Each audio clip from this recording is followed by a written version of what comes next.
10h40 em Blumenau, aqui na Boca do Povo, pela Itaberá Rede Bandeirantes de Rádio.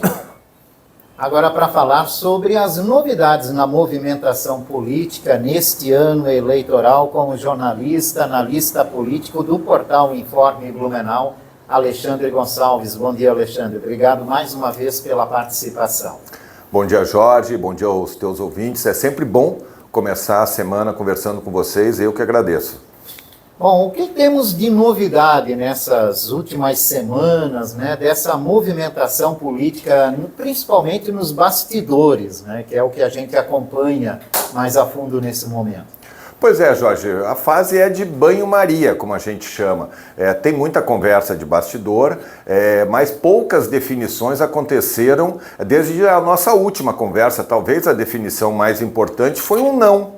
Que era o não da vereadora Silmara Miguel para o Partido Novo, ela que era cotada para ser vice na chapa de Odair Tramontim. Então, esse não é a grande novidade dos últimos 15 dias, porque se tinha uma expectativa muito forte de que ela aceitaria, e com isso ela fez com que o Novo tivesse uma dificuldade de arranjar um candidato a vice na chapa de Odair Tramontim, e diga-se de passagem que a aliança em torno do Novo era a única que tinha o nome de vice já desde o ano passado, que era a esposa do deputado federal Ismael dos Santos, a Denise dos Santos, que é suplente de senadora do Esperidião Amin. Então ela era o nome, acabou recuando por questões pessoais, e aí surgiu o nome da Silmara Miguel muito forte, porque seguiria a mesma perspectiva do Partido Novo, trazer pessoa de um segmento diferente da sigla, e um segmento evangélico, um segmento que o Partido Novo tem muita dificuldade para entrar e é um segmento muito atuante na cidade. Com a recusa da Silmara Miguel, o PSD ficou com muita dificuldade de nome. Hoje os nomes que são lembrados de dentro do PSD é o Marco Antônio Van Roves, que era do PSDB, é o próprio vereador Carlos Wagner, o alemão, que não tem interesse em ser candidato a vice, e aí parou por ali. Tanto que o PSD, que é um partido que tem um deputado federal, tem um deputado estadual, já chegou a anunciar que abre mão da candidatura a vice por um nome do Novo ou o nome de um outro partido que agregue mais tempo de televisão. Então você vê a condição. Então essa é a grande novidade. Nós estamos num período aí que ainda faltam definir, então, com essa situação do PSD, 4 candidaturas a vice e uma ou outra dúvida com relação ao MDB, uma outra dúvida com relação ao Podemos. Então essa fase de banho-maria que deve acabar a partir do dia 20, porque dia 20 começam as convenções que definem os nomes, aí do dia 20 ao dia 5 fica essa expectativa da confirmação das candidaturas tanto para a majoritária quanto para a Câmara de Vereadores. E essa questão de se abrir aí uma possibilidade de uma negociação com outra legenda, tem espaço ainda para isso? Tem legenda para uma negociação nova com essa composição novo PSD? A legenda que surge com mais força é o Podemos. Fez um encontro importante esse final de semana em Florianópolis, com quase 2.000 pessoas. Um encontro onde também chamou a atenção a presença de lideranças do PSD no encontro do Podemos, mostrando mais uma vez que os dois partidos, por mais que eles não façam esse discurso, estão alinhados no processo eleitoral. Eu sempre lembro, a deputada Paulinha, presidente estadual do Podemos, estava com os dois pés, com o corpo inteiro no PSD, antes de assumir a presidência do Podemos. O PSD está o seu marido lá, ela participava de encontro já da executiva junto com os deputados. Então ela agora ela não saiu do Podemos, mas com a presidência do Podemos, o Podemos fez um outro movimento. Então eu acredito que o Podemos é o partido a ser considerado. Eu conversei com o pessoal do PSD e com o pessoal do Novo, eles citaram a possibilidade de vir a conversar com o União Brasil, do deputado Marcos da Rosa, que tem o vereador professor Gilson, que também era um nome para ser talvez candidato a vice. O deputado Marcos da Rosa nega essa possibilidade, diz que não, que estão fechados com a candidatura do Egídio Ferrari. Então, em tese, a gente confiando nas lideranças que são as fontes principais, então o União está fora. E aí tem o MDB, mas eu entendo que o Novo não tem interesse no MDB nesse momento e o MDB também está com os dois pés também na candidatura do Egídio Ferrari, só não anunciou ainda também por uma circunstância da política para tentar se valorizar. Eu até conversei diretamente com o pré-candidato do Podemos, né, e a garantia da manutenção da candidatura de Ricardo Alba, né, ele mesmo informou que vai ser candidato, que quer disputar essa eleição. Mesmo assim, pode haver uma mudança nesse caminho até o início de agosto? Pode ver qualquer mudança, Jorge. Qualquer mudança pode acontecer até o final do prazo regulamentar. Depois da última conversa que a gente teve aqui, Jorge, de uma postagem no Informe Blumenau, o ex-deputado Ricardo Alba nos procurou e dizendo, mas tu tá aqui fazendo duas matérias, dando a entender que eu não vou ser candidato, que é uma opinião sua, e é verdade, é uma opinião minha nesse momento, mas eu sou candidato, então você tem que botar ao meu lado. E ele é legítimo isso, ele está certo, inclusive nós já colocamos, então ele realmente candidato. Agora, muito pode acontecer. O Podemos vai de franco atirador? Vai só com o deputado Ricardo Alba? É uma pergunta que se faz. Qual é o objetivo? O que ele ganha com isso? O que ele perde? O Podemos pode encostar de vice no Odair Tramontim? Pode, já ouvi falar nisso. Agora, seria o Ricardo Alba o melhor candidato a vice? Eu já ouvi falar em outros nomes, como, por exemplo, o do João Natel, eu já ouvi falar como o da vereadora Cristiane Loureiro, que eu acho muito difícil que aconteça também. Então, resta saber qual é o objetivo do Podemos. O Podemos já tem clareza da dificuldade de ter um resultado eleitoral favorável nessa eleição. Muito difícil, o Podemos vai ter um bom desempenho, né? Por outro lado, aí tem que ver como se dão as negociações internas para entender qual é o objetivo do Podemos.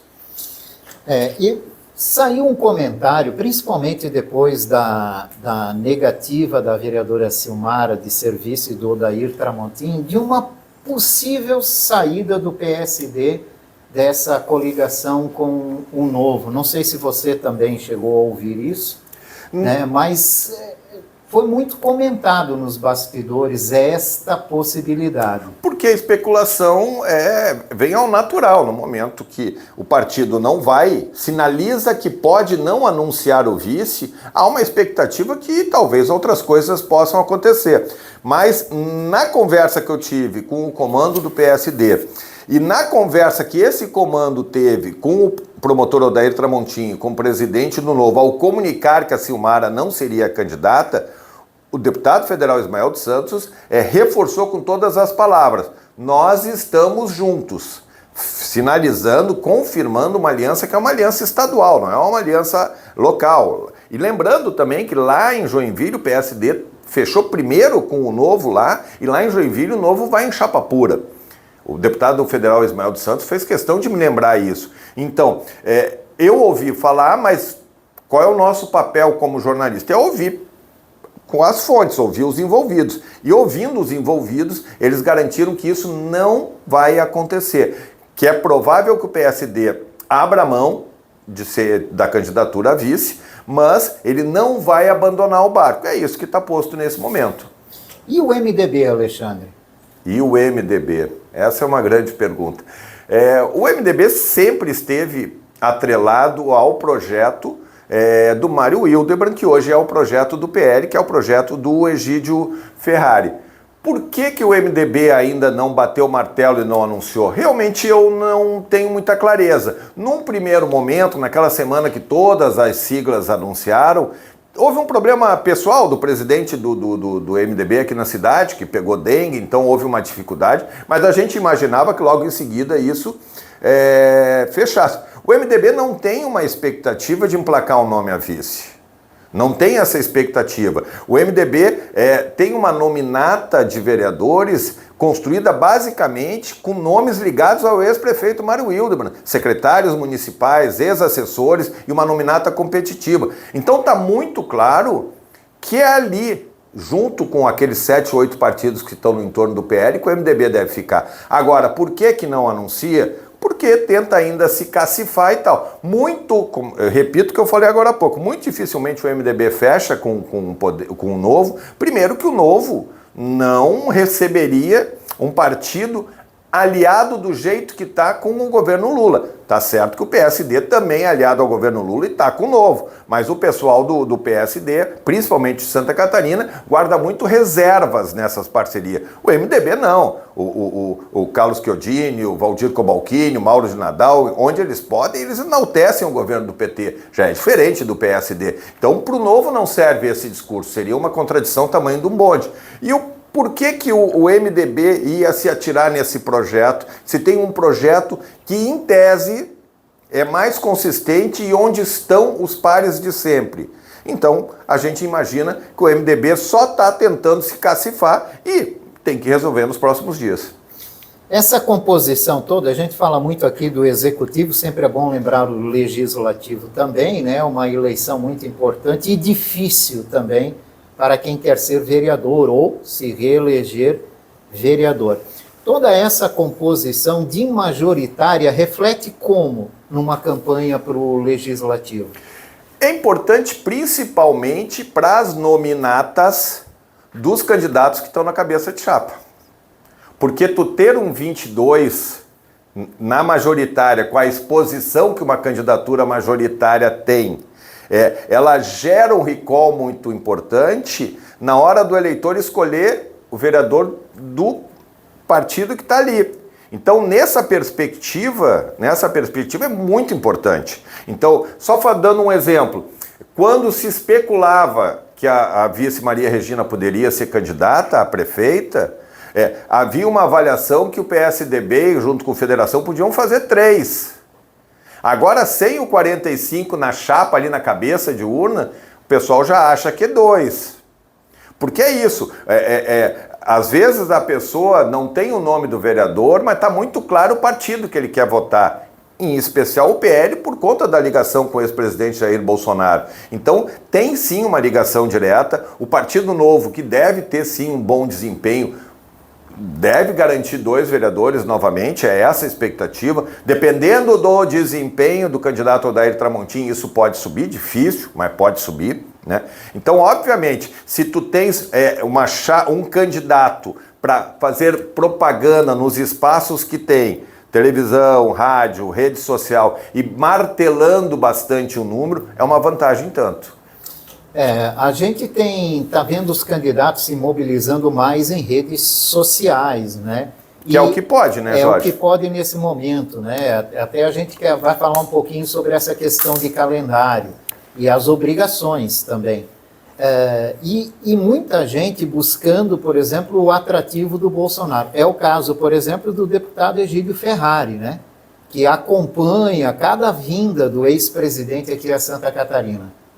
Não só do ex-presidente, da ex-primeira-dama também. Né? É verdade, é verdade. Na verdade, o Partido Novo, eu acho que o que aconteceu nesse final de semana em Balneário Camboriú, no encontro, considerado o encontro mais conservador do Brasil, foi um recado claro que o Bolsonaro deu para os candidatos que não são do PL. Eu brinco que não foi um encontro conservador que aconteceu ali em Balneário Camboriú, foi um encontro ampliado do PL, porque ali estavam as grandes lideranças do PL. Eu vi lá, estava lá o Tarcísio Freitas, que é do Republicanos, estava o Marcel Van Hatten, que é do Partido Novo, um dos 2, 3 deputados que tem na Câmara dos Deputados, mas tu vê o que não sobrou espaço, por exemplo, para o João Rodrigues tirar foto. Não sobrou espaço, por exemplo, do Odair Tramontim, que tem tomado posições muito próximas do bolsonarismo, chegar lá. Porque era um encontro, tinha muito para disseminar uma ideia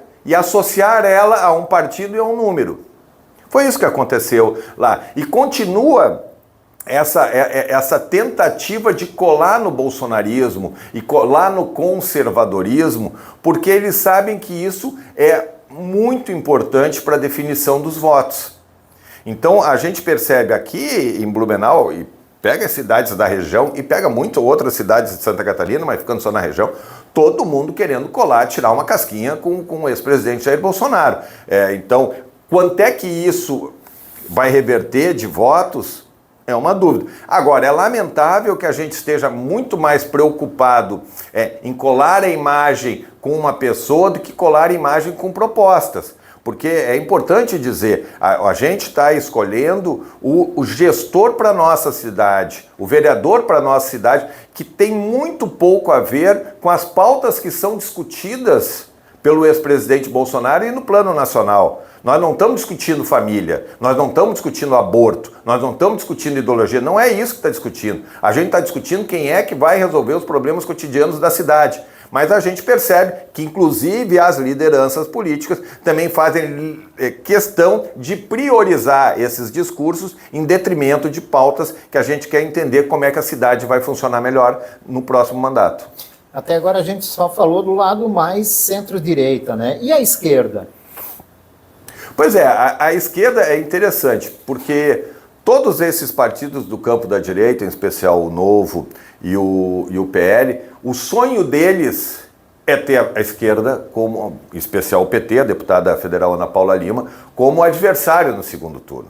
Repetindo o que aconteceu em 2022, porque sabe da dificuldade que vai ser para o Partido dos Trabalhadores, eventualmente chegando no segundo turno, avançar. Então todos os partidos fazem esse movimento nessa tentativa de tentar colar que o PT vá para o segundo turno para ser o adversário. Vamos lá, a questão do Partido dos Trabalhadores.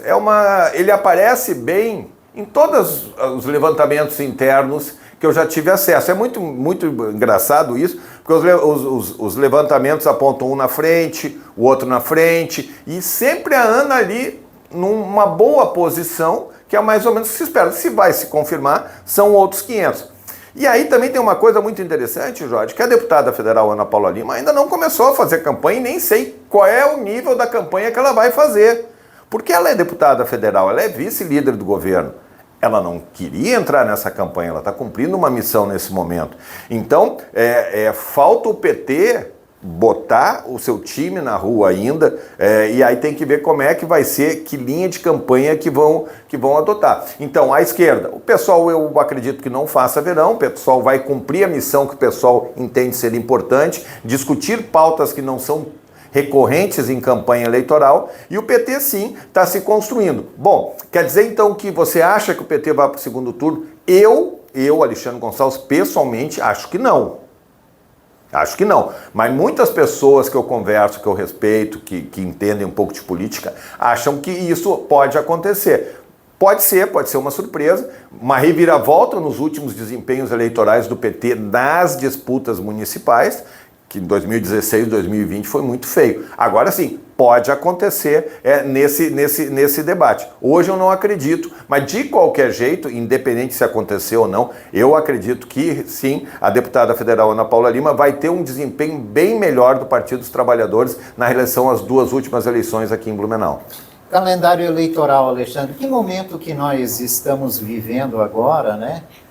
Vésperas do início das convenções que vão definir, oficializar as candidaturas, né? É isso que eu falei, é o momento do banho-maria. É o momento do banho-maria. Começa dia 20, vai até dia 5 de agosto.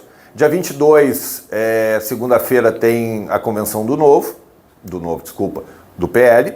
Dia 27, meio-dia, tem a convenção do Novo. E dia 5 tem a convenção do PT. Agora faltam definir os outros partidos para a gente entender o vice. Então, é nesse momento das convenções que o nome do vice tem que aparecer. E a definição de um ou outro vereador. Então, como eu disse antes, tirando o PL com a Maria Regina Soar, os outros 4 não têm vice. E sendo que não tem um nome que tu diga assim, não, mas aqui vai fechar. Não tem isso. Né? Bom, qual é o Novo? E agora, como é que fica o Novo? Quem é que vai entrar? Vai entrar alguém do Podemos?